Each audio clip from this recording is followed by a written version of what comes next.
Hi, my name is Brendan, and I just want to talk a little bit about what I feel is the major flaw in regards to the courts, in regards to intellectual property, when dealing with patents or copyright. In patent law and in copyright law, the onus is put on the defense to prove that they're not guilty of what they're accused of.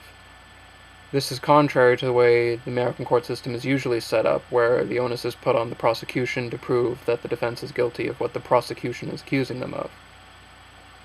This means that in copyright law, the prosecution can accuse the defendant of having committed copyright infringement without ever having to actually prove that that's what occurred. The defense has to prove that that didn't occur. The same is true of patent law. The prosecution can accuse the defendant of infringing on the patent, and it's up to the defendant to prove that that didn't actually occur.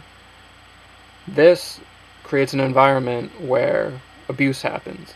Because the prosecution doesn't have to prove that their accusations are correct, it's easy for them to send out many, many lawsuits to individuals and to businesses. And many individuals and businesses either don't have the money or don't want to spend the money and the time and deal with the headache of fighting these lawsuits in the court even when they didn't infringe on the copyright or on the patent. So instead they settle out of court.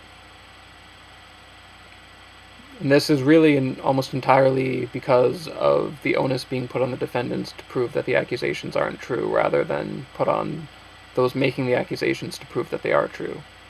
I think this is the major flaw of the way the courts deal with intellectual property issues, and I think that it just really needs to change.